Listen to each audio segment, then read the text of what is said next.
안녕하세요. 반갑습니다. 금요일에 보고 또 보니까 반갑죠. 우리 오늘은요, 정규 수업은 아니고요. 그냥 재미삼아 그냥 한번 보는 건데, 나름대로 우리 지금 하는 거는, 공법에 대한 공부에 대한 전략, 그렇죠? 과 여러분들이 많이 궁금해 하시는 이 공부를 어떻게 할 것이며, 그리고, 지나간 30회 공법 문제는 어떻게 나왔고, 지문을 이걸 어떻게 해석해서 우리가 어떻게 손쉽게 풀어야 할지, 이런 거에 대한 방법론적 측면이라 보시면 될 것 같아요. 뭔가 마무리 특강 하듯이 이렇게 막 나온다는 거, 이런 거 한다기보다는, 우리가 앞으로 시험 보고 뭐 할 때 어떤 전략을 세워서 방법으로 초이스를 할지, 그리고 이 내용들 어떻게 공부해 갈지, 그리고 어떤 자료로 공부하는 게 맞는 건지, 이런 거에 대한 신뢰를 주기 위한 거라고 이해하시면 돼요. 그래서 제가 오늘 자료 2개를 드렸을 거예요. 하나는 이제 문제에 나간 게 하나 있고요. 문제 나간 거는 그냥 기출문제 그대로고요. 그죠? 그리고 제가 문제 배열은 바꿨어요. 그러니까 문제 배열이 우리 그거 아셔야 돼요. 지금 설명을 드리겠습니다만, 실제 6가지의 법을 시험을 보게 되는데, 부동산 공법은 이게 순서대로 문제가 안 나와요. 그러니까 국토개혁법에 목차가 있잖아요. 목차가 있는데 순서대로 안 나오고 막 섞어놔요. 그러다 보니까 막 머리가 엉키는 거죠. 그러다 보니 목차적인 정립이 안 돼 있게 되면 무슨 말 하는지 알 수가 없어요, 이게. 그래서 제가 오늘 자료에는 제가 순서대로 제가 만들어 놨어요. 목차 순서대로 문제를 다시 재배열해 놓은 거죠. 그리고 나서 하나 또 프린트 있는 건 뭐죠? 우리 그림책을 복사해 놓은 거라고 하는 거 있죠? 그걸 이제 드린 거예요. 그래서 제가 40문제 우리 지나간 기출문제 가지고 부동산 공법 그림책에 제 개조인데요. 거기에 어디에 뭐가 나와 있는지를 확인시켜 드릴 거예요. 그 말은 무슨 말이냐면 그냥 그 얇은 그림책 한 것만 봐도 합격에 아무 지장은 없으니 공부를 너무 힘들게 하지 마셔라. 그렇죠? 굳이 그럴 필요 없다. 어디 있는지 몰라서 그렇지 다 있다. 그렇죠, 여러분? 그래서 그거를 좀 증명시켜 드리고 공부에 좀 어려움을 좀 탈피하고자 그렇게 길지 않은 시간이에요. 2시간이니까 길지 않은 시간이거든요. 그래서 우리가 20문제 해가지고 한 2시간 좀 조금 넘을 것 같은데 진행을 할 거예요. 또 이따 오후에는 또 종교 선생님이 하실 것이고. 그래서 방법론적 측면이라는 것을 꼭 기억하셔야 돼요. 우리는 다시 한번 얘기합니다. 합격을 위해 모이셨습니까? 학습을 위해 모이셨습니까? 그걸 꼭 기억하셔야 돼요. 우리는 합격하려고 모인 거예요. 그 방법론이 굉장히 중요하다고요. 그냥 하는 게 아니란 말이에요. 막 그냥 융단 폭격으로 이 막 엄청난 양을 던져주고 들어오진 않는데 앉아서 벌 받고 있는 거예요. 1년을. 그럴 필요 없다니까? 하지만 또 거꾸로 얘기하면 너무 적게 하면 꽈락이 나와요. 딱 중간 적정량이 중요해요. 그걸 내가 해준다니까. 딱 적정량. 그렇죠? 또 못 믿네. 미치겠네. 해보시고요. 그러면 한 가지 제가 초반에 드릴 말씀이 있어요. 첫 페이지 봐보세요. 30회 기출문제 지문 분석 특강이라고 나와 있는데요. 우리가 지금 공법이라는 과목에서 시험이 나오는 게 몇 문제냐면 이제 40문제가 나와요. 그렇죠? 내가 꼭 이걸 증명시키고 싶었습니다. 제가 이제 저번에 대충 문제를 세봤을 때는 우리 보기가 1, 2, 3, 4, 5 남바가 있잖아요. 오지선다니까. 근데 처음에 제가 쟀을 때는 빨리 해서 그랬는지 잘못 나왔는데 어제 다시 한번 강의 준비를 해봤더니 8개 정확하더라고. 40문제니까. 그죠? 58에 40. 8개씩이 한 지문이. 내 말 아시겠죠? 그러면 당연히 뭐가 된다? 항상 드리는 말씀 뭐냐면 보기당 8개씩 배치하는 걸로 이제 정형화 된 거예요. 한 보기당 8개씩. 그러면 내가 문제를 시험 봐봤더니 뭐하죠? 5개, 6개, 뭐하죠? 6개, 2개, 5개 이렇게 나와 쳐봅시다. 내가 푼 거 중에서. 그럼 나머지 뭐 찍어야 돼요? 그냥 전체를 다 4번 찍으면 돼요. 그럼 뭐가 돼? 적어도 6개는 맞힐 확률이 생기는 거잖아요. 그렇죠? 이때 불씨는 누출이 봐봐라. 맞대니까. 그렇죠? 그래서 사람들이 이거 못 믿더라고, 이거를. 그래서 내가 다시 한번 분석을 해봤어요. 어떻게 했냐면, 우리 40문제 중에서 지나간 30회 문제는 11개에서 12문제가 어떤 문제가 나왔죠? everybody 쓰레기. 쓰레기죠. everybody 쓰레기. 잘했어요. 발음 좋았어요. 말하고요. 그래서 보시는 바와 같이 11개, 12개 쓰레기 문제가 나왔습니다. 그럼 전제합시다. 내가 20개에서 24개는 풀었다. 전제하고 나머지 문제를 못 풀었다. 그렇죠. 그랬을 때 내가 요 쓰레기 문제 11개, 12개를 정답 찾아봤어요. 내가. 그죠? 찾아봤더니 1번이 놀라운 결과가 나왔어요. 하나. 그죠? 2번이 2개. 3번이 2개. 4번이 5개, 5번이 1개였어요. 이 못 푼 쓰레기 문제 11개, 12개가 이 말의 결론은 뭐냐면 내가 20개나 24개를 내시려고 정확히 풀었다면 뭐가 되죠? 내가 모르는 거, 들어보지도 못한 거 이런 거 답을 맞출 땐 당연히 가장 없는 게 5번이었을 거예요. 4번이었을 거예요. 본인이 못 푼 문제가. 그럼 어떻게 되죠? 결과적으로 우리는 요 5개를 찍어서 맞출 수 있게 된 거야. 지금 상황 자체가. 분명히 OMR 카드에 4번 답이 없었을 테니까. 그렇죠? 그 말은 뭐냐? 한 번 더 강조합니다. 절대로 공법은 40문제를 다 공부하는 게 아니다. 늙어 죽는다. 너무 힘들어서. 다크서클이 무릎에 와 닿아요. 너무 힘들어가지고. 그럴 필요 없다니까? 그러니까 20개에서 24개 정도를 내 것으로 정확히 뭐하죠? 챙겨놓고 그리고 나머지 안 배우고 모르겠는 쓰레기 문제들은 뭐가 된다? OMR 카드를 잘 째려보고 가장 답이 없는 걸로 한 번을 골라 찍는 거야. 그러면 몇 점이야? 87.5점인 거야. 5개만 틀린 거니까. 이해 가시겠죠? 통계가 나오잖아요, 이렇게. 그러다 보니까 전혀 어렵고 힘들고 공부할 필요가 없어요. 그러니까 막 내년 시험은 31회 때는 30회 쉬웠다 그래가지고 어렵게 나올지 모르니까 아마 섬세하고 세세 공부를 해가지고선 더 한번 죽어봐야 되겠지. 그래서 여러분 그럴 리가 없다는 거죠. 그죠? 그러니 24문제 20개 정도 60% 정도를 공법은 공부하는 것이고 이거에 대한 부분을 다만 단서가 뭐야? 정확해야 돼. 말해 정확하게 내 거를 맞춰주면 나머지는 없는 번호 골라찍고 한 번호 찍으면 결과는 분명하다는 사실이에요. 절대 안 나올 수가 없어요. 그렇죠? 그 뭐하죠? 60% 정도의 문제는 적어도 우리 교재인 그림책에서 얼마든지 커버할 수 있다는 거예요. 그렇죠? 다만 한 번 더 얘기합니다만 이렇게 점수가 나오기 위해서는 뭐다? 내가 풀어놓은 나머지 것들이 정확해야 한다는 단서가 분명히 필요하다는 거죠. 이게 정확하지 않다면 나중에 없는 번호 골라 찍는 거는 전혀 맞지 않겠죠. 그렇죠? 이게 최대 단점인데 뒤집어 얘기하면 이 60개를 정확히 안다는 게 합격의 척도가 되어진다라는 거예요. 나는 어저께도 앉아가지고 이걸 조사해 보면서 12개 쓰레기문 답이 뭐였을까 검토해보다 깜짝 놀랐잖아. 그렇죠? 결과를 보고서 이게 맞구나 확실히 증명된 거예요. 그렇죠? 그래서 오늘은 그런 것들의 인식을 좀 가지고 계시면 되고요. 너무 어렵고 깊은 거 하려고 그러지 마세요. 너무 안 해도 안 돼요. 딱 중간이 좋아요. 어느 정도. 그러면 기출된 그동안 내용하고 뭐가 된다? 플러스 될 내용 같은 거 조금만 추가해서 보시면은 공법은 되고요. 이따 또 이 오후에 중개사님이 하실 텐데 중개사는 조문이 몇 개 안 돼요.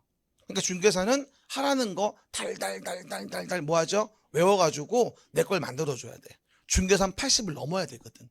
그래야 우리가 안정적으로 갈 수 있어요. 맨날 말씀을 드려도 그래 알았어 이러다가 돌아가면 다시 내 스타일로 가버립니다. 이러면 안 된다고. 그러니까 1년을 스케줄대로 전략적으로 잘 진행을 하셔야 돼요. 한 번 더 물어봐요. 우리의 공부의 계획 기간은 몇 년? 1년이에요.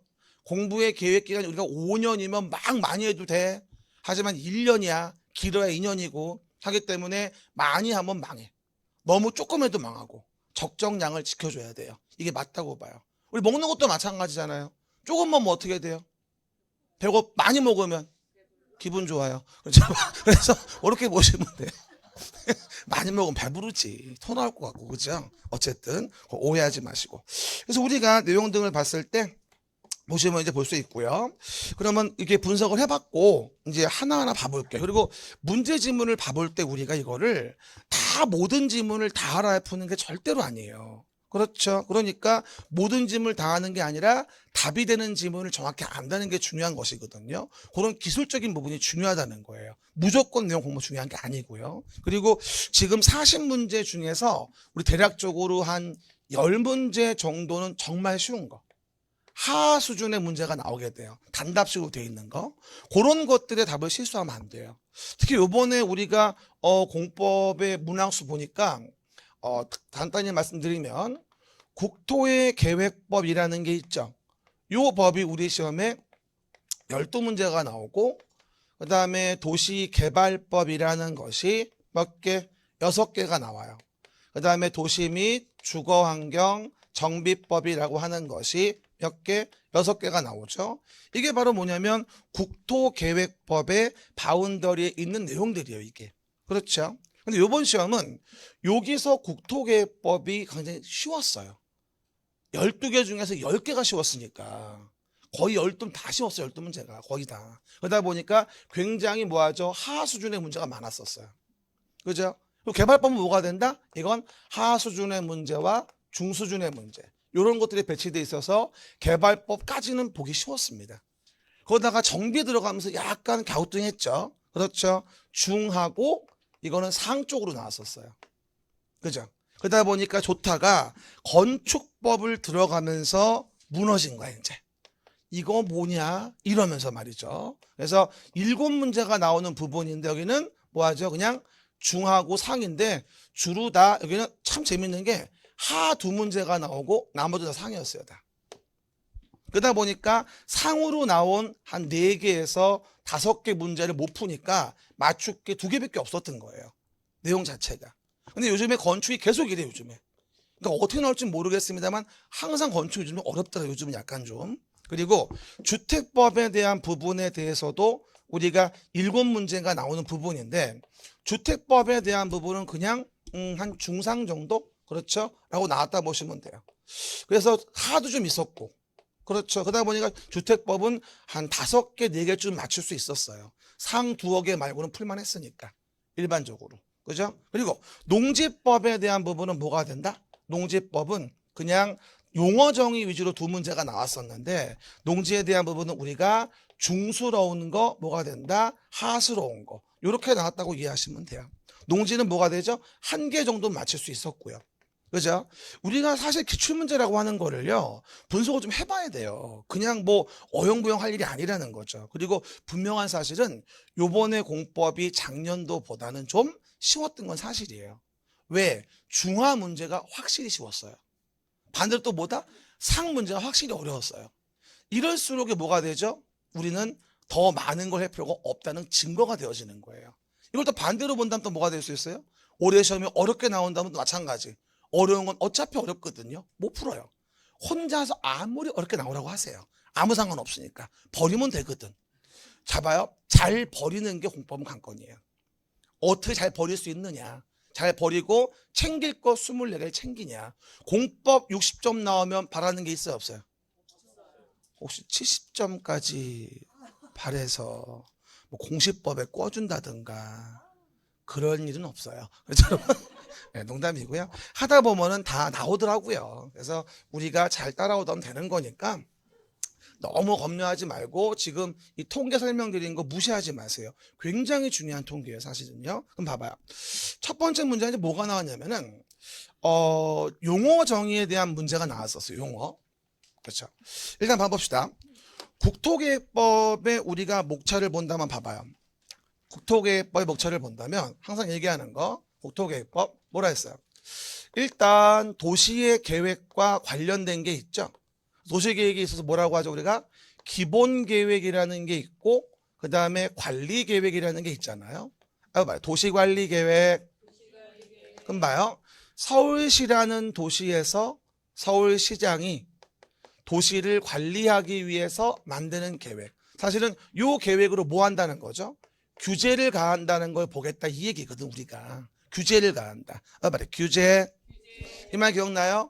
계획이 나오면 2가지 기억하자. 첫 번째 규제하려고 하는 거고 그리고 어디 만드는데 어디 이걸 기억하셔야 돼요. 시작. 어디 만드는데 어디. 그러면 계획을 어디 만드는지를 안다면 무엇을 규제하려고 하는지를 알 수 있게 됩니다. 아시겠죠? 그러면 당연히 오늘은 국토계획법 문제에서 용어와 관련된 게 너무도 쉽게도 2문제가 나왔었고 그죠? 그 다음에 도시를 관리하기 위한 계획에 대한 내용 중에서 뭐 하죠? 이거를 봐봐. 제안하는 거 한 문제. 그죠? 그 다음에 너무 재밌는 게 토지 이용 규제를 위한 용도 지역이 두 문제. 그 다음에 용도 지구와 관련된 게 몇 문제? 요게 두 문제. 그쵸? 하나, 다섯 개죠. 또 뭐가 되죠? 도시계획 시설. 기반시설 설치 정비 계량, 도시계획설에 장기 미집행과 관련된 부분에 요게 이제 한 문제가 나왔었어요. 그럼 무슨 말이냐? 도시계획 관련된 부분만 몇 문제? 6문제가 나왔다는 게 증명된 거죠. 그렇죠. 그리고 그 말 기억나요? 모든 행위를 다 계획할 수는 없다. 시작. 모든 행위를 다 계획할 수는 없다. 계획하지 않은 행위, 난개발 방지를 위해 뭘 받게 한다고 했더라? 개발행위 허가를 받게 한다. 올해 가장 특징이 이거예요. 원래 이 개발행위 허가라고 하는 거는 도시계획 사업에 의하지 않은 것에 난개발을 막기 위해서 허가받게 하는 거거든요. 근데 이 개발행위 허가의 문제가 많이 나와야 두 문제였는데 이번 시험은 놀랍게도 네 문제가 나왔어요. 굉장히 늘어. 2배가 늘었어요, 여기서. 그러다 보니 개발행위 허가 관련된 부분에 봐봐. 절차하고 대상에 대한 부분에 대한 것이 한 문제가 나왔고, 그죠? 그 다음에 여기서 뭐가 되죠? 개발 밀도 관리구역 알고 있죠? 기반시설 설치가 곤란하다. 개발 밀도 관리구역 여기에 대해서 한 문제. 그 다음에 개발행위 한 자에게 부담금을 걷는다. 기반시설 부담구역의 문제가 놀라지 마실 거 두 문제가 나왔어요.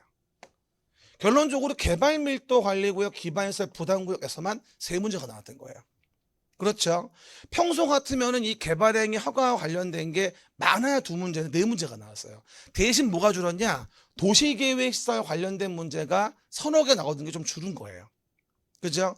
요번에 요런 유형을 앞으로도 요 개발행위 허가에 대해서 네 문제를 유지할런지는 모르겠는데 어쨌건 국토계획법은 요번에 요런 정도로 출제가 되어졌어요. 그렇죠. 그래서 앞으로 어느 전략을 세워야 될 것이냐? 물론 중요한 건 지역, 지구, 제한.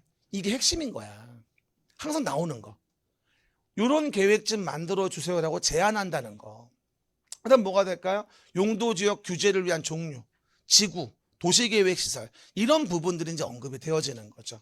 우리 프린트 준 거 첫 페이지 나와 있잖아요. 그렇죠, 여러분? 오른쪽에 보면 도시군 계획이라고 돼 있고 첫 페이지 문제 말고 그림책 복사본 준 거에 나와 있을 거예요. 참고 한번 다시 보십시다. 그러면 첫 번째 문제부터 볼게요. 다음의 내용인데 봐봐요. 요거 나올 때 주의할 거. 도시군 계획의 수립 대상 지역의 일부. 시작. 도시군 계획 수립 대상 지역의 일부에 대하여 토지 이용을 합리화하자 일부. 즉 가장 중요한 포인트는 뭘까? 도시계획 수립 대상 지역의 일부. 이 말을 다른 말로 하면 서울시의 일부예요. 항상 얘기했어요. 전부나 일부란 말이 나오면 뭘 떠올려라? 어디에 전부인지 어디에 일부인지 꼭 명심하셔야 돼요. 그래야 우리는 도시계획이라는 모든 내용들을 혼동하지 않을 수 있어요. 한 번 더 얘기해요. 전부나 일부가 나오면 전부 일부 단어가 중요한 게 아니고 써봐요. 어디에 일부인데. 시작. 어디에 일부인데. 그 말은 이 말은 서울시 일부거든. 그러니까 뭐가 된다? 도시계획 수립 대상 지역의 일부는 서울시 일부를 얘기하는 거니까 이건 2번 지구 단위 계획에 대한 정의를 얘기하는 것이구나 라고 쉽게 맞출 수 있죠. 이거 맞추는데 몇 초? 한 5초. 그렇죠? 제대로만 알면 항상 단어 전부 일부 계획의 의미 꼭 기억하십니다. 아셨죠? 됐고요. 그래서 1번 답은 2번으로 쉽게 아주 거저주는 문제. 그 다음 두 번째 용어 정의 두 번째 문제 뭐가 나왔다? 조문의 일부이다 라고 해서 용도 지역이라는 걸 주고 용도 지구라는 걸 주고 구역이라는 걸 준다. 그러면 도시를 관리하기 위해서 계획을 만들어 뭘 한다? 토지 이용 규제를 위해 가지고 우리가 계획을 하게 되죠. 그러면 기억나세요? 용도 지역은 4가지. 시작.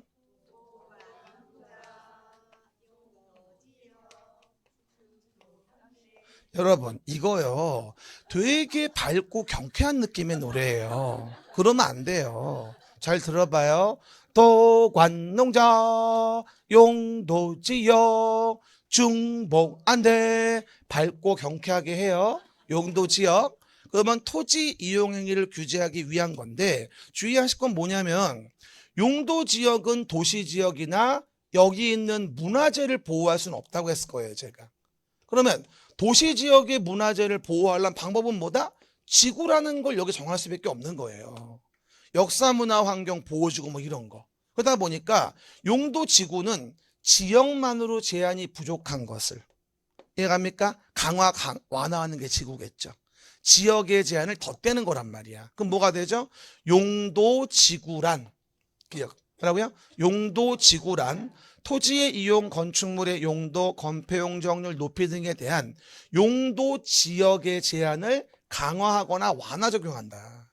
그래서 용도 지역의 제한을 기능을 증진시키고 등등등 도시관리가 결정하는 지역이다. 즉 용도지구라는 것의 정의를 물어보는 것으로서 여기에 지역의 제한이라는 것을 강화 완화하는 거라는 것이겠죠. 그럼 답은 몇 번이 될까요? 당연히 1번이 되어져서 용도지구, 용도지역, 용도지구에 대한 정의를 물어보는 문제였어요. 용어 정의에만 두 문제가 나왔어요. 이렇게.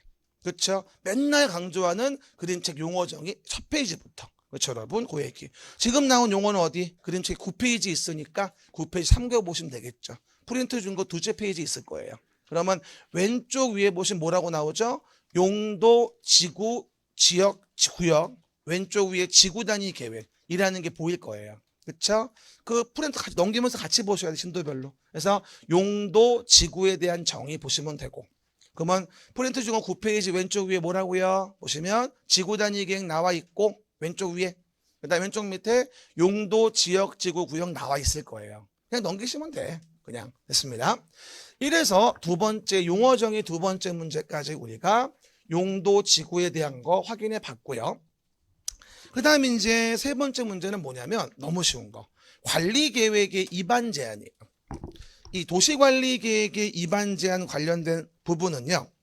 일단 그림 자료에는 12페이지 있을 거예요. 봅니다. 여러분 이 말부터 기억합시다. 제한이라는 말부터 한번 이해해 봅시다.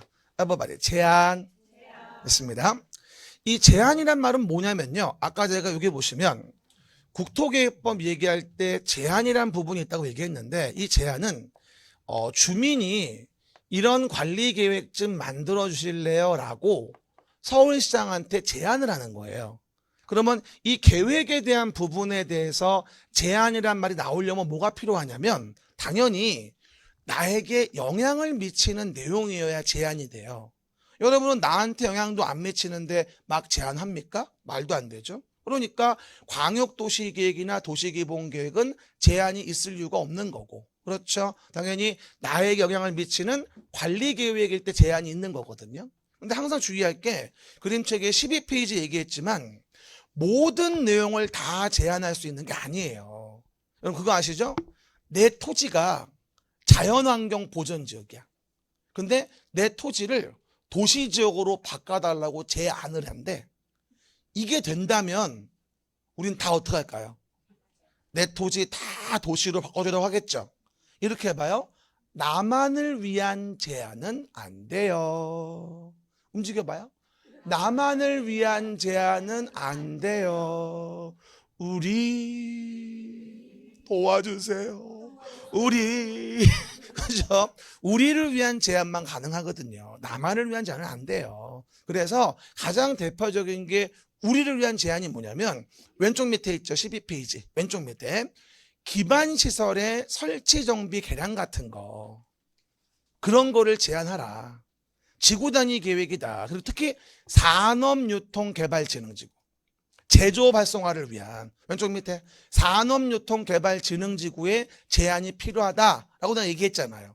우리 배우는 것 중에 유일하게 용도지구 중 제한이 있는 건 12페이지 왼쪽 밑에 산업유통개발진흥지구라고. 제가 30회 강의할 때 누차 강조했어요. 이거 관련된 문제 하면 나올 거라고. 그렇죠? 역시 나왔죠. 그럼 봐봐요. 제한하는 내용이다. 도시관리계획의 제한. 뭐하죠? 틀린 것은. 다 필요 없고요. 4번. 읽어봐요. 산업유통개발진흥지구의 지정명령이라는 사항은 위반 제한 대상에 해당하지 않는다. 땡. 4번이 답이에요. 그렇죠. 키워드만 아시면 굳이 다 읽을 필요가 없어요. 따지고 본다면요. 우리가 시간을 얼마든지 세이브할 수 있거든요. 그렇죠. 도시관리계획의 위반 제한 관련된 거 산업유통개발진흥지구 요걸 물어봤던 게 바로 우리 30회 때 세 번째 문제의 제한과 관련된 문제였던 거죠. 그 다음에 다음 문제 보시면 네 번째죠. 이거가 바로 쓰레기 문제.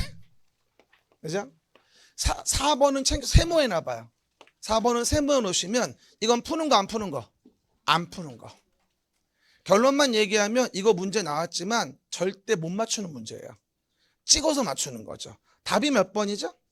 4번. 아까 우리 분석할 때 뭐였었죠? 4번이 제일 많았죠. 못 푼 문제 중. 모르지만 맞췄습니다. 내가 말한 대로 찍었으면. 내 말 아시겠죠? 이런 문제는 푸는 거다 안 푸는 거다? 모르는데 왜 풀어요? 그리고 공부할 때 공부하는 거다 안 하는 거다? 안 해요. 우리요 도관농자 용도지역별로 어떤 건물을 지을 수 있냐 없냐가 기본서로 100페이지예요. 이거 못 외워요. 어떤 분들은 이거 막 나눠가지고 외우게 뭐 프레트 주는 분들이 있는데 잘못된 행동이에요. 이건 버리는 거야. 그냥 버리는 거야. 그리고 마지막에 없는 번호 골라 쫙 찍으면 맞춘다니까. 증명됐어. 4번 안 해. 그래서 신경 쓸 필요 없어. 하지 마요. 됐고요. 다음 페이지. 용적률에 대한 부분 100% 나오는 부분. 그죠? 건폐율, 용적률 맨날 나온다고 했던 거. 어디? 그림책은 16페이지. 그림책은 16페이지. 그럼 우리가 16페이지에 건폐 용적률에 대한 부분이 나와 있을 겁니다. 건폐율, 용적률. 아마 아시는 분 아실 거예요. 제가 매번 수업할 때마다 건폐 용적률이 시험 안 나온 적은 한 번도 없다. 이건 뭐예요? 우리말로 매년, every year라고 하죠. 매년 기출. 완전 보증 수평. 우리 농담 아니라 40문제 중에서 맨날 나오는 부분이 20문제는 나와요. 항상. 이 건폐 용적률은 그냥 every year 물어보는 문제. 그렇죠? 그리고 제가 매번 수업할 때 제일 큰 게 뭐냐, 제일 작은 게 뭐냐 이렇게 물어볼 거야. 아니면 같은 게 뭐냐, 다른 게 뭐냐 이런 식으로. 그렇죠? 외우는 수밖에 없는데 다 노래가 있거든 이게. 그렇죠? 그래서 지금 소개하긴 뭐하지만 어쨌든 준주거 500, 준주거 500 시작. 준주거 500, 준주거 500. 준주거가 500이야. 결론적으로. 제일 높지. 그죠? 나머지 뭐예요? 1종 전용 주거 100, 3종 일반 주거 300, 일반 공업지역 350, 준공업 400이거든요. 그러다 보니 방법은 노래 부르면서 열심히 외워야 돼요. 이거는 내년 1월 달에 외우죠. 지금 노래 부르면 외울 수는 없는 거니까. 저한테 공법을 처음 듣는 분들은 그래요. 처음에 표정이 쟤 뭐냐? 이런 공법 처음일 거예요. 노래하는 공법이라고 하죠. 남자분들이 별로 안 좋아하세요. 이상한 놈이라고. 어쨌든 해보세요. 요즘에는 좀 똘끼 충만해야 돼요. 그렇죠? 그래야지 좀 관심 가져주니까. 어쨌든 보시면 준주거 500으로 준주거가 제일 높아요. 이거는 나중에 1월 달에 공부할 때 하나하나 노래 부르면서 외울 거예요. 아셨죠? 매년 기출이라 절대 버릴 수 없는 아주 기본 옵션. 매년 물어보는 부분입니다. 그래서 정답 체크했고요. 다음 문제 보십시다. 그럼 다음 문제 보시면 용도지구 문제가 또 나왔어요. 그러니까 어떻게 보면 이번에 용도지구가 세 문제였던 거야. 그러니까 아까 용어 나왔잖아. 그리고 세분 나오고 게다가 뭐가 된다? 또 지원 부분 나오고 세 문제가 나왔다. 용도지구를. 제가 작년도에 수업할 때 이런 말 되게 많이 했어요. 용도지구 요번에 전면 개정돼 가지고 아주 가능성이 높다. 역시 적중했죠. 세 문제가 나왔으니까. 그렇죠. 일단 직접 나온 건 두 문제지만 그럼 용도지구와 관련된 거는 그림책 몇 페이지요? 17페이지 보면 나와 있을 거예요. 용도지구 나올 때 우리 이렇게 외웠죠. 일단 뭐라 했냐면 취재진의 보고에 의하면 경복궁에 화재가 났다고 외웠어요. 뭐 처음 보신 분들은 뭔지 모르겠으나 취재진 보고 경복 화재라고 하는 9가지의 용도지구가 있습니다. 취재진의 보고에 의하면 경복궁에 화재가 났답니다. 제가 그림책 17페이지 가운데 맨 위에 써놨죠. 암기 팁이라고. 가운데 맨 위에 써놨어요. 가운데. 취재진, 보고, 경복, 화재입니다. 이 중에서 우리가 세 분이 바르게 연결된 걸 물어봤어요. 용도 지구는 세분되는 것이 있고 세 분 안 되는 것이 있단 말이에요. 그러면 세 분들은 물어봤는데 많이 예고했다시피 보호지구를 맞게 물어봤어요. 역중생이라고 하죠. 말이 역중생, 역사문화환경, 중요시설물, 생태계 보호지구고 방제지구의 특정 개발이 어디 있어. 그리고 경관지구에 뭐가 된다? 주거경관이 어디 있으며 추락지구에 농어촌 추락이 어딨냐고. 말은 잘도 만들어 하여튼 간에. 그러니까 정해진 대로 외워야 되는 부분밖에 없는 거예요. 용도지구도. 그래서 취재진 보고 경복 화재 9가지가 있고 그것에 세분된 것들의 내용에 대한 부분은 현재 기읍번의 보호지구에 대해서만 맞는 문제이기 때문에 니은 디귿 리을은 틀린 거거든요. 그렇죠. 이런 부분이 뭐가 된다? 바로 용도지구에 대한 세분에 대한 빈출 부분이었죠. 과거에 참 잘 나오던 유형이었는데 한동안 안 나왔었어요. 근데 요번에 용도지구가 전면 개정되어지면서 나왔던 요번에 문제였던 거죠. 어쨌든 요번 시험은 용도지구는 꽤 뭐하죠? 내용 자체가 안 나오다가 한꺼번에 몰아나온 감이 있습니다.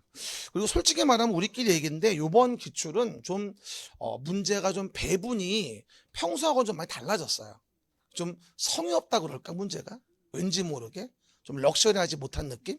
그죠? 근데 어쨌든 럭셔리하면 우리는 마음에 안 드는 거죠. 문제가 어려워지는 거니까. 그렇죠? 뭐 얘기. 7번입니다. 얘도 용도지구예요. 자연취락지구. 취락지구 중에 뭐라고요? 자연취락지구. 그럼 봐요. 자연취락지구는 여기 봅시다. 이렇게 산이 있어요. 그래서 녹지지역, 관리지역, 농림지역, 자연환경 보전지역의 녹관농자. 시작. 녹관농자. 이런 동네에서 집을 지려고 해. 그런데 집 짓기 힘들어. 왜? 산에다 집 지려면 어렵겠죠, 당연히. 아무리 대지어도. 그리고 문제는 뭐야? 집을 져도 도로가 저 밑에 있어. 해봐요. 도로가 저 밑에 있어. 그래서 마을버스를 내려가지고 집까지 걸어 올라가는데 4시간 등산을 해야 돼. 이러면 살 수 있겠나? 못 살지. 그래서 이런 경우에 취락 정비를 위해서 정부가 도와줘. 집 짓기 좋게. 뭐 바로 취락지구에 뭘 지원할 거냐. 이 문제도 우리가 마지막 동영 때 제가 했던 부분이에요. 그림책은 17페이지 오른쪽 맨 위에 써 있죠. 17페이지 오른쪽 맨 위에.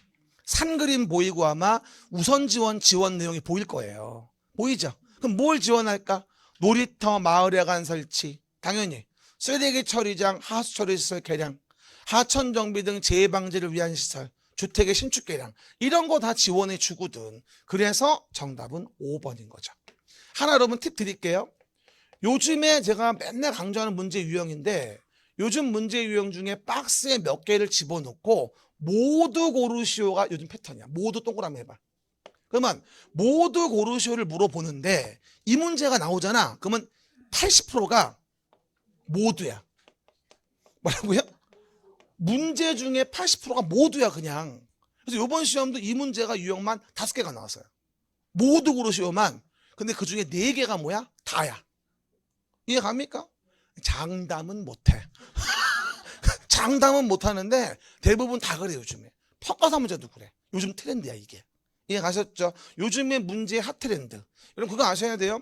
제가 시험 보던 9회 때 이럴 때의 문제하고 좀 달라요. 제가 보던 9회 때는요 거의 다 단답이었어요. 2줄도 없어 거의. 농담이 아니라 쉬웠지. 그때 보지 뭐 하다가 이제 왔어요. 그때 봤으면 쉬웠을 텐데. 그렇죠? 그러다 보니 요즘 문제 트렌드는 박스에 쳐놓고 모두 고르시오가 5개 가량이에요. 이게 문제 유형 분석 정말 중요합니다. 그냥 무작정 공부하는 거랑 달라. 오늘 듣고 나서 공부하잖아. 훨씬 더 영리하게 하게 돼.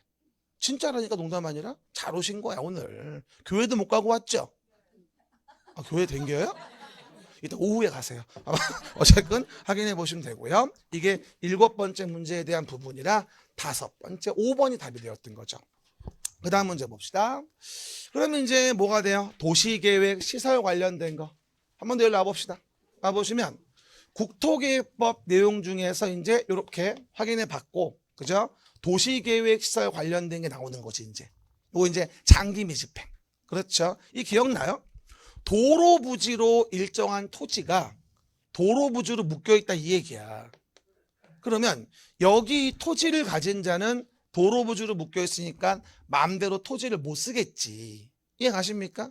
그런데 세월이 10년이 흘러도 아무것도 안 하고 있고 20년이 흘러도 아무것도 안 하고 있으면서 나보고 무조건 참기만 하래. 도로 부지로 묶어놓고 이러는 거 아니지.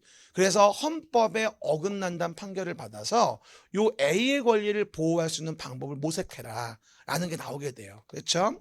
요 내용은 우리가 그림책에는 26페이지 있을 거예요. 26페이지. 그래서 10년이 미집행됐다면 요 토지를 사줘요 라고 매수 청구할 수 있고 26페이지 왼쪽 맨 밑에 보면 20년 되도록 안 하면 왼쪽 맨 밑에 20년 되는 날 다음 날 도시계획 시설 결정은 뭐가 되죠? 효력을 잃게 되겠죠. 26페이지 왼쪽 맨 밑에 20년 되는 날 다음 날 시작 20년 되는 날 다음 날 내가 뭐래 다 있대요 그림책에. 신기하지 않아요? 있어. 없는 게 아니라 말을 안 믿어 사람들이. 봐봐요. 그래서 보시는 바와 같이 뭐가 되죠? 일로 봅시다. 도시계획설이 결정고시 된 도시계획설에 대하여 그 고시일로부터 몇 년?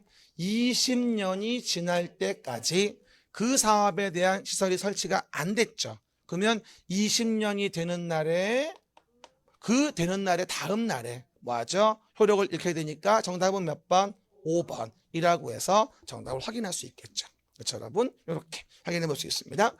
그럼 다음 문제 9번으로 갑시다. 9번에 대한 부분에 대한 거는 이제 개발행위 허가와 관련된 겁니다. 개발행위 허가. 개발행위 허가와 관련된 문제는 그림책은 30페이지 있을 겁니다. 30페이지 봐봐요. 그럼 우리가 개발행위 허가 한 번 더 얘기하면 도시계획 사업에 의하지 않은 행위. 시작. 도시계획 사업에 의하지 않은 행위. 30페이지 왼쪽 끝에 보면 그림이 보일 거예요. 왼쪽 끝에 보면 30페이지. 그러면 도시계획 사업에 의하지 않은 행위는 난개발 방지를 위하여 허가를 받게 합니다. 이걸 우리가 개발행위 허가라는 말을 써요. 그렇죠? 그리고 허가 대상이 뭐가 있을까요? 정 가운데 건축물 건축, 정 가운데 공작물 설치, 그 밑에 토지 형질 변경, 토석 채취, 토지 분할, 물건을 쌓아놓는 행위. 그 몇 페이지? 30페이지 정 가운데 보시면 위부터 있을 거야. 건축물 건축, 공작물 설치, 토지 형질 변경, 토석 채취, 토지 분할, 물건을 쌓아놓는 거. 이걸 허가받게 돼요.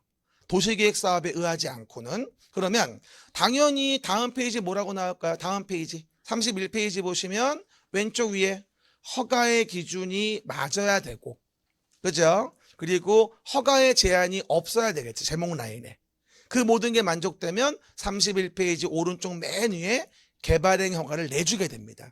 그렇죠? 그럴 때 뭐라고 나와요? 조건을 붙여서 허가할 수 있다. 31페이지 오른쪽 맨 위에 보시면 조건부 보입니까? 조건부 허가 31페이지 맨 위에 보시면 동그라미 1번에서 조건부 허가란 말이 보일 거예요. 찾았어요? 31페이지 오른쪽 위에. 좀 봐봐요. 야, 너 건물 짓려고 하는구나. 그러면 내가 여기서 건물 짓게 해줄게. 하지만 너 난개발 우려가 되니까 도로 좀 넓혀봐. 환경오염 방지, 위해 방지, 경관 조경 조치 해봐 라고 조건이라는 걸 붙여서 허가할 수 있게 해줘요. 이걸 우리는 뭐라 하냐면 조건부 허가라고 하죠. 근데 조건을 걸어 허가한다면 당연히 요 허가 신청한 A는 불이익해질 거 아니겠습니까? 그러다 보니 먼저 당연히 뭐 해야 돼? 허가 신청한 자의 의견을 들어야 돼. 이러이러하게 내가 너와 조건 붙일 거야. 어떻게 생각하니? 이러면 요 A는 싫어요. 나보고 도로 못해요. 이럴까요? 아니면 그럼요. 이럴까요? 즉 내 말을 이해 못하는 것 같은데 봐봐요. 지금 허가받기 전이거든요. 허가받기 전인데 강짜 놓을 수 없단 말이야. 그러니까 허가는 받아야 되니 알았어요 이럴 거 아니겠냐고. 그러니까 형식적으로라도 뭐가 된다? 허가 신청한 자의 의견을 들어야 한다는 얘기야. 그래야 딴 말을 안 하니까.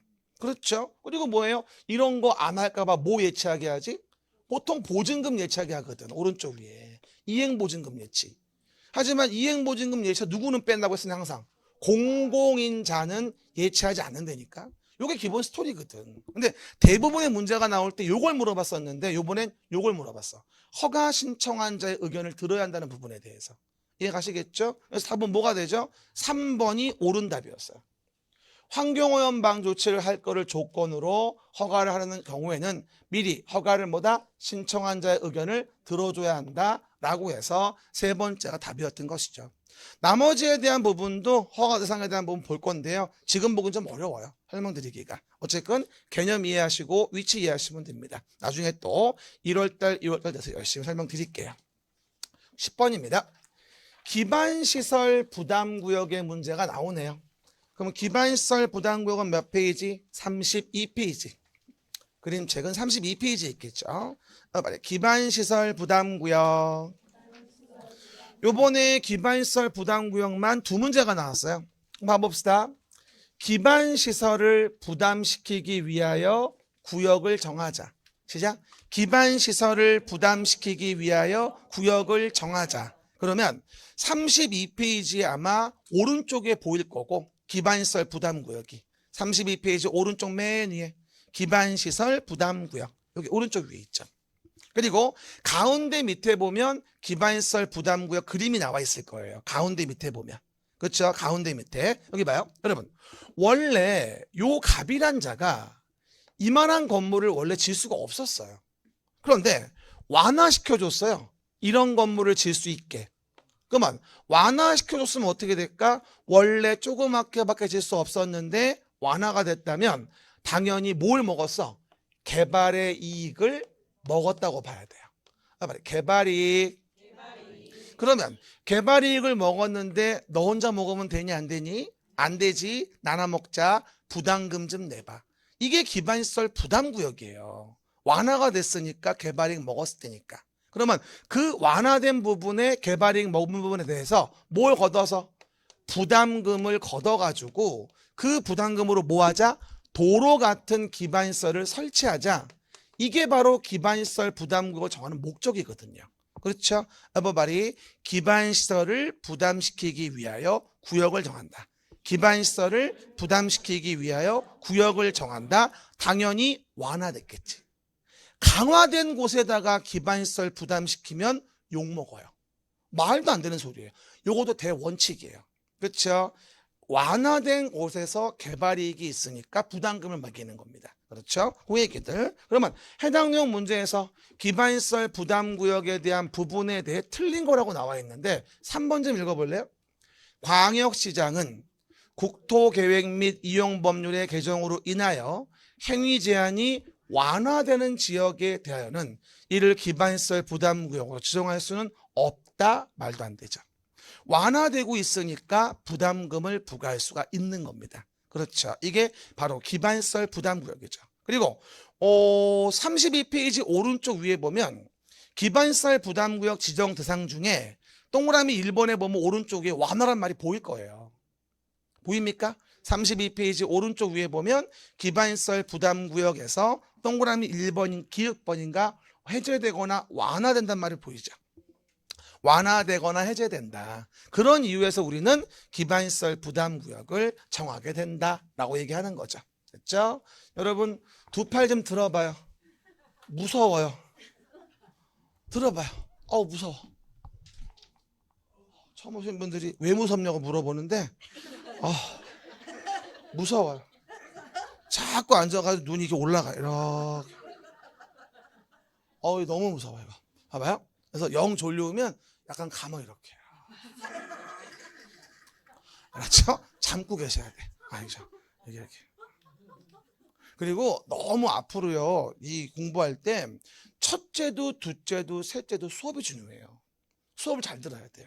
그러니까 자면 안 되니까 물파스 준비해 오셔가지고 목 뒤에다가 한 두 줄 발라요. 그러면 안 졸려요. 보기 싫어. 뭐 못 참겠지? 그럼 뒷사람에게 부탁해. 좀 불어달라고. 그러면 정말 시원해. 그렇죠, 여러분? 그렇죠? 변태가 잡혀간다. 그 정도 보시고 11번 봅시다. 기반시설 유발개수 마찬가지 32페이지 오른쪽 밑에 있어요.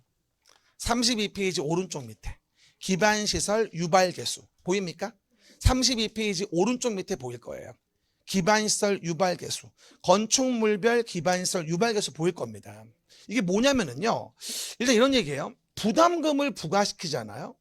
부담금을 부과시킬 때 많은 사람이 모여든다. 시작. 많은 사람이 모여든다. 그러면 거기에는 더 많은 부담금을 내야 돼요. 더 많은 기반시설을 필요로 할 테니까. 그래서 건축물의 용도마다 어떤 용도일 때는 뭐 0.7배만 내지만 주택 같은 거 오른쪽 밑에 단독주택, 공동주택 0.7이지. 그런데 위락시설처럼 술 먹고 꽐라가 됐다? 길 많이 필요해. 2.1배는 내야 된다 이래 얘기야. 됐지? 또 관광 휴게시설 많은 사람이 모이지 1.9배는 내라 이 얘기야. 이종 근린생활시설 술 먹고 자주 오니까 동네 호프집에서 1.6 이런 식으로 건축물 용도마다 배율이 있어요. 이걸 건축물별 기반시설 유발개수라고 하는데 제가 작년 수업할 때 이거 나올 때가 됐죠. 정말 나왔더라고. 깜짝이야. 그래서 여러분 나왔어요. 너무 쉬웠죠. 그래서 뭐가 된다? 가장 높은 건 11번 답은 3번이에요. 관광 휴게시설이 뭐가 된다? 1.9로서 제일 높아요. 관광 휴게시설이. 해설 다 써 있으니까 너무 찾지 마시고. 그렇죠, 여러분? 그 얘기들 분석 통해서 우리가 가장 높은 건 3번의 관광휴게를 볼 수 있다. 요거 나왔을 때 2종 근생의 1.6하고 혼동해가지고 고민을 많이 했을 거야, 이게. 일반적으로. 이해 갑니까? 그래서 4번 오답하신 분이 많더라고, 이게. 그렇죠? 그거 오해 마시고요. 그다음 마지막으로 국토개혁법의 12번 문제. 뭐라고 나오냐? 요것도 항상 이제 강조하던 거. 주민의 의견을 듣는 거. 시작. 주민의 의견을 듣는 거. 됐죠? 넘기지 마. 그러면 32페이지 왼쪽 위에 보면 아마 개발밀도 관리구역이 보일 거야. 32페이지 왼쪽 메뉴에 보면 뭐라고 나오죠? 개발밀도 관리구역. 보이죠? 그러면 개발밀도 관리구역을 길게 얘기하면 개발의 밀도를 관리하기 위해서 구역을 정한다는 거지. 개발의 밀도를 관리하기 위해 구역을 정한다는 거죠. 그러면 왼쪽 위에 절차를 보시면 도시관리계획으로 하는 게 아니라고 나올 거예요. 그러면서 심의 거쳐 지정 변경한다고 나오지 어디에도 주민의 의견을 듣는다는 말은 없어요. 그리고 오른쪽 위에 기반시설 부담구역에서 절차를 보면 동그라미 2번 오른쪽 위에서 절차를 보면 거기는 주민 의견이 보일 거예요. 제가 매번 이랬어요. 돈 부과하는 건 주민 의견을 듣는 게 맞다. 하지만 개발의 밀도를 관리하는데 건물을 이만하게 질 수 있는 거를 조그맣게 지라고 규제하는데 의견 들으면 뭐라 그래? 18, 19 욕이나 하지. 이해 갑니까? 여기는 주민 의견과 아무런 관련이 없어요 라고 내가 수십 번 얘기했어요. 정말 나왔어. 개발 밀도 관리구역은 주민의 의견 청취하고는 관련이 없는 부분입니다. 그렇죠? 뭐는 들어야 되지만 기반시설 부담구역의 오른쪽 위엔 들어야 하지만 증명됐죠? 그림책에 다 있어요. 그죠? 국토개혁법 12개 중에 그림책이 없는 건 단 하나. 아까 3종 일반 주거지역에 행위 제한 사항이 있죠. 그거 하나 없었습니다. 그렇죠. 그럼 풀 수 있는 게 아니에요. 12개 중에 11개면 괜찮지 않나요? 많이 괜찮지. 뭘 더 바래. 그렇죠. 그 정도 보시면 됩니다. 그럼 넘어가시면 이제 도시개발법으로 갑시다. 도시개발법 봅시다. 도시개발법의 문제는 그림책은 35페이지죠. 여기 봐봅시다. 그럼 이제 두 번째 법으로서 우리가 도시개발법에 대한 부분을 보게 되는데 요번에 개발법은 요거 6문제가 나왔다고 말씀을 드렸고요. 봐보세요. 개발사업은 이거죠. 요렇게 종전에 산이 있고 논밭이 있는데 35페이지 보시면 이거를 새로운 단지와 시가지를 만들어요. 시작. 새로운 단지와 시가지를 만들어요. 이걸 뭐라 하냐 우리가 도시개발 사업이란 말을 쓰게 돼요. 신도시 만드는 거. 시작. 신도시 만드는 거. 이게 뭐다? 도시개발 사업이죠. 그럼 신도시 만드는 개발 사업은 봐요. 순서가 항상 얘기하듯이 먼저 개발 계획을 만들어요. 35 오른쪽 위에 있죠? 개발 계획을 만들고 나서 33페이지인가? 몇 페이지야? 35 맞죠? 개발 계획을 만들어서 도시개발구역을 오른쪽 위에 뭐 하게 되죠? 정하게 돼요. 근데 제가 요거 나올 때 여러분 꼭 기억하실 게 있습니다. 뭐라 했어요? 지정권자. 오른쪽 맨 위에. 시도 대도시의 시장 국장이라고 하는 지정권자. 이게 제일 중요합니다 라고 얘기했었어요. 지정권자가 나와줘야 한다고 했고, 시도대장 예외국장, 시장 시도대장 예외국장. 그리고 봐요.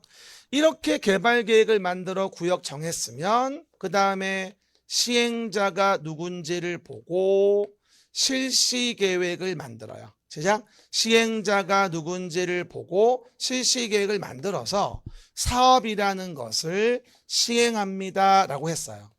그럼 봐봐요. 사업을 시행할 때 방법은 사업 전 토지 등을 강제 취득해서 하는 무슨 방식? 수용 방식과 지가가 너무 비싸서 수용이 못할 때는 환지 방식이라는 걸 써서 사업 전 토지를 사업 후 토지로 바꿔주는 방식으로 하죠. 그리고 봐봐. 섞어서 하는 방법, 혼용 방식이 있어요. 근데 혼용에 뭐라고 나와? 분할 혼용도 되고 미분할 혼용도 가능하다고 됐는데 요번 기출에 요 분할 혼용 방식을 물어봤었어요. 일부는 수용하고 일부는 환지하는데 분할 혼용 방식으로 할 수도 있다는 거죠. 그렇죠? 이게 이제 문제였었죠. 일단 문항 배분을 보면요. 개발 구역에 관련된 부분 들어봐요. 요 개발 구역에서 한 문제. 시행자 문제에서 두 문제. 나왔고요. 그 다음에 시행 방식을 물어본 게 한 문제. 그 다음에 수용 방식 한 문제. 환지 방식 한 문제. 6문제가 나왔어요. 이렇게. 그렇죠. 그리고 지정권자와 관련된 부분은 항상 푸던 문제라 별로 뭐 이렇게 어려울 건 없는 부분이었습니다. 개발법은 6문제 중에서 한 하나, 많으면 2개 정도 어려웠던 것 같아요. 충분히 맞출 수 있었어요. 다 했습니다. 간단히 봅시다. 13번 봅니다. 도시개발구역의 지정에 대한 설명이다. 옳은 거라고 나와 있는데요. 일단 정답만 얘기해 주면 3번이 답이에요. 천재지변으로 인하여 도시개발 사업을 긴급하게 할 필요가 있다. 그럼 누가? 국토교통부 장관이 도시개발구역 지정할 수 있다. 정답인데 36페이지 오른쪽 메뉴에 좀 봐봐요. 36페이지 오른쪽 메뉴에 보면 지정권자라고 돼 있어가지고 지정권자. 그렇죠? 오른쪽 35페이지인가? 몇이에요? 35네. 그럼 지금이 35. 그러면 오른쪽 위에 뭐라고 나와요? 지정권자가 보일 거예요. 그래서 국토교통부 장관 지정사유 중 5번째 천재지변이 보일 거예요. 천재지변 등이면 누가? 국토교통부 장관이 정한다는 거죠. 그래서 지정권자와 관련된 옳은 지문을 물어봐서 정답이 3번이었던 거예요. 나머지 내용들도 나중에 수업할 때 또 하나하나 말씀을 드릴 거고, 지정권자를 물어봤구나. 시작. 지정권자를 물어봤구나. 이게 개발법인 거죠. 아마 오늘 요 들으시는 분들 중에 처음 공부하시는 분들이면 조금 어려울 거예요. 근데 지금은 뭐 이론 수업하는 게 아니라 문제 유형 보는 거니까. 그렇죠? 여러분 이거 되게 중요한 거예요. 유형을 알고 덤비는 거랑은 다르거든요. 그리고 개발법에서 제일 중요한 게 뭔지 알아요? 개발법은 누가 지정권자고 지정권자 권한이 뭐라는 거, 이게 상당히 중요해요. 지정권자는 별 20개 때려줘야 되고 언제나 물어봐도 옳다. 지정권자는 이라고 이해하시면 돼요. 어디서는? 개발법에서. 신도시 만드는 개발법입니다. 됐죠? 그 다음에 14번 다음 문제 보시면 시행자 부분이 보일 거예요. 이거는 몇 페이지? 36페이지에 보일 겁니다. 정가운데 시행자 보일 거예요. 36페이지 정가운데 뭐가 나온다? 시행자 보일 겁니다. 그럼 상단 부분에 뭐라고 나오죠? 그림책 36페이지에 보시면 여기 봅시다. 시행자가 누구냐를 보는데 이 시행자와 관련된 게 봐봐요. 공공의 자가 시행자가 될 수도 있고 민간의 자가 시행자가 될 수도 있어요. 그런데 요 중에서 민간자가 시행자지만 사업이 많이 지연될 것 같으면 어떡하냐면 봐봐. 지방자치단체 등, 정 가운데 있는 거. 지방자치단체 등을 시행자로 정해서 시행케 할 수가 있어요. 정 가운데 보시면. 지자체 등의 시행사유. 36페이지 정 가운데. 보이죠? 그러면 민간의 소유자 조합이 시행자가 되지만 사업이 지연되어지니까 누가? 지자체 등을 시행자로 정해 시행할 수 있는데 두 번째 뭐라고 나오죠? 지자체장이 시행하는 사업과 병행하여 시행할 필요가 있다는 말이 보일 겁니다. 보이죠? 그럼 규모의 경제가 될 거 아니겠냐고요. 그러면 그럴 때는 지자체 등을 시행자로 정하는데 그 등이 뭐예요? 바로 LH, 지방공사, 신탁업자 이런 자를 얘기하는 거지 국가를 얘기하는 게 아니에요. 이게 지자체 등의 시행사유가 거기도 있잖아. 그렇죠? 그럼 봐봐요. 요 문제에서 봅시다. 도시개발구역의 전부를 환지 방식으로 하면 소유자 조합이 시행자가 되는 거예요. 개발사업에서. 그럴 때 시행하는 도시개발 사업을 지자체장이 집행하는 공공성한 사업과 동그라미 병행하여 시행할 필요가 있다. 이럴 때 도시개발 사업의 시행자로 지정될 수 없는 자 답이 1번이었던 거예요. 지자체 등의 의미는 뭐다? 지방공사, 토지주택공사, 신탁업자 등을 얘기하는 것이기 때문에 국가는 등에 들어갈 수 없거든요. 거기 딱 써져 있죠. 36페이지 정 가운데. 됐습니까? 이것도 많이 강조했던 부분. 개발법은 거의 적중 많이 했어요. 건축이 문제지. 그렇죠? 그 얘기. 요게 이제 개발법의 두 번째 문제였고요. 그 다음에 또 한 문제 더 보면 15번. 요거는 세모해 놓으세요. 제가 여러분 세모해 놓는 건 뭐죠? 쓰레기. 그죠? 쓰레기. 이런 거는 풀 수 없어요. 근데 뭐 하죠? 봐요. 쓰레기인데 뭔진 몰라. 근데 모두 고르래. 모두 골랐어. 봐봐. 5번 답이야. 아, 진짜 거짓말 아니라. 그러니까 믿으라니까. 다 그렇진 않은데 그냥 요즘에 트렌드야 이게. 뭔진 몰라. 하지만 모두 고르래? 모두 골라. 그렇죠 여러분? 10중 8구는 그래. 그다음에 뭐 장담은 못하지만 대부분들 많이 맞췄어 이거. 내가 수업할 때 매번 얘기했거든. 모두 고르시오. 모두 고르시오. 도용 때 막판에 4번을 하면서 몇 번 줬어. 다 골라 그냥 이랬거든. 답은 5번. 우린 붙는 게 목적이야. 그렇죠? 다른 목적 없어요. 됐죠? 그 얘기. 필요 없어. 안 해. 그 다음에 시행 방식과 관련된 부분. 봐봐요. 시행 방식. 그럼 시행 방식에 옳은 건데요. 1번 좀 읽어볼까요? 분할 혼용 방식 된다 안 된다? 된다. 그러면 분할 혼용 방식은 수용 사용 방식에 적용되는 지역과 환지 방식이 뭐다? 적용되는 지역을 사업 시행 지구별로 분할하여 시행하는 방식이다. 1번이 답이에요. 나머지 이제 수용이나 환지 방식에 대한 걸 막 섞어놨어 다. 나중에는. 나머지 건 나중에 얘기할 건데 수용 방식이 원칙이지만 환지로 할 수도 있고 뭐가 돼요? 혼용할 수도 있다. 혼용한다면 분할, 혼용도 되고 미분할, 혼용도 된다. 이 정도만 이해하시면 될 것 같아요. 그래서 정답은 1번이고요. 그 다음에 다음 거 시행 방식에 대한 사업 시행인데 뭐 나와요? 토지 등의 수용 사용. 시작. 토지 등의 수용 사용. 이 부분은 그림책 39페이지. 39페이지. 봅시다. 그러면 도시개발 사업을 수용 사용 방식으로 시행할 때 이에 대한 설명으로 옳은 거다라고 하는 부분이 17번의 문제가 되어지는 거예요. 그럼 봐봅시다 여러분. 여기 와봐요.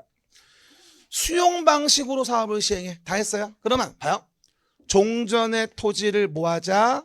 수용을 하고 사업을 시행한 다음에 만들어놓은 토지를 뭐하자? 공급하자. 수용하고 시행하여 공급하자. 시작. 수용하여 시행하고 공급하자. 그럴 때 수용이 이루어지는 경우라면 봐요. 여기 A란 자가 토지 등을 가지고 있어요. 그러면 보상금 주고 수용해야 돼요? 그냥 수용해야 돼요? 보상금 주고 수용해야지. 그러면 여러분은 보상금 받으면 뭐가 좋아요? 머니 해도 머니. 많으면 좋겠지만 없어. 알았죠? 없어요. 그러면 없으니까 뭐 하냐면 야, 너 원하면 내가 채권 주면 안 되겠니? 라고 해서 발행하는 게 정가운데 위 39페이지 정가운데 위에 토지상환 채권인 거예요. 그거죠. 토지상환 채권. 39페이지 정가운데 위에 뭐다? 토지상환 채권. 그래서 채권을 발행하여 보상을 가름할 수 있는데 그 비율은 얼마? 2분의 1을 넘을 수가 없다고 메뉴에 써 있을 거예요. 우리 원래 수업 듣는 분들은 엊그제 한 거라 기억날 거예요. 그렇죠, 여러분? 토지상환 채권 얼마? 2분의 1을 못 넘어. 다만 요 채권을 발행하는 게 시행자가 공공의 자도 있고 그 밑에 민간의 자도 있는데 민간자일 때는 뭐가 필요해? 지급 보증을 받아야 되는 거야. 부도날 수 있거든. 보증 받아라. 이거 기억나요? 항상 얘기한 팁. 어디 가도 민간자가 발행하는 채권이면 항상 보증이 나와요. 민간 시행자가 발행하는 채권은 부도나면 어떡할 건데. 그러니까 항상 민간 시행자 발행일 땐 보증이 나올 수밖에 없는 거야. 민간이 아니라 공공은 뭐고? 보증 필요 없는 거고. 그 자체가 보증이야, 공공은. Understand? 한 번 더. 어디 가나 민간 시행자 나오면 채권 발행은 보증받아. 이게 원칙이야. 어디 가나 그래. 그 다음 뭐니 봐요? 17번 문제. 옳은 거 고르라고 나왔죠. 2번. 지방자치단체인 시행자는 지급보증 없이 상환채권 발행할 수 있습니다. 공공의 주체니까. 이것만 알면 한 문제 건지는 거야 그냥. 지방자치단체가 시행자래. 공공이요 민간이요? 공공. 그러면 지급보증 없어도 되거든.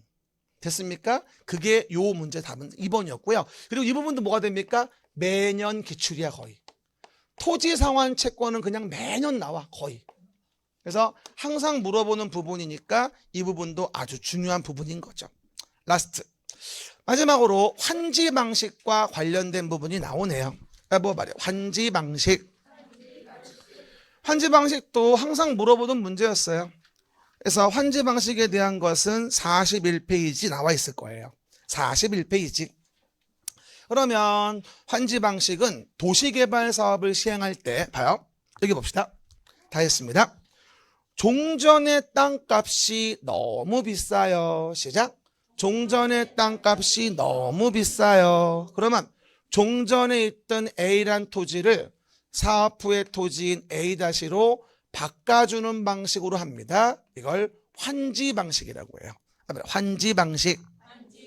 수용하는 게 아니라 사업 전 토지를 사업 후의 토지로 바꿔주는 방식인 거예요. 환지 방식이라고 하죠. 그러면 41페이지 왼쪽 위에 뭐가 나오냐 그러면 환지 계획이라는 게 보일 거예요. 환지 계획. 그럼 무슨 말일까요? 사업 전 토지를 사업 후의 토지로 바꿔주는 계획을 만들어서 진행할 수 있는데 그 환지 계획의 내용이 왼쪽 위에 써 있을 겁니다. 환지 계획의 내용을 보시면 뭐라고 나와요? 필지별로 된 환지 명세, 필지별 권리별로 된 청산 대상 토지 명세란 말이 보일 겁니다. 그렇죠? 그 내용이 바로 뭐야? 환지 계획의 내용이거든. 근데 봐봐 여기 문제 봤더니 옳은 거 고르래. 환지 방식에 대한 부분에 대해서 5번. 환지 계획에는 필지별로 된 환지 명세, 필지별 권리별로 된 청산 대상 토지 명세를 포함해야 한다. 5번이 답이야. 됐죠? 환지 계획의 내용을 묻는 문제였던 거야, 이 문제가. 그래서 나중에 또 본격 수업할 때 절차별로 1, 2, 3, 4 말씀드리겠습니다만 요 포인트는 뭐다? 환지 계획의 내용을 물어봤던 거지. 됐죠? 이게 이제 개발 사업에 대한 부분의 5번이에요. 5번 한 번 더 읽어볼게요. 시작. 환지 계획에는 필지별로 된 환지 명세와 필지별 권리별로 된 청산 대상 토지 명세가 포함되어야 한다라고 해서 환지 계획에는 필지별로 환지가 얼로 오는지 그리고 청산금을 또 얼마나 줘야 하는지라는 청산 대상 토지 명세를 환지 계획에 집어넣게 되는 겁니다. 그렇죠? 요 정도가 이제 개발법에 나왔던 문제들이죠. 좀 쉬었다가 1시간만 더 합시다.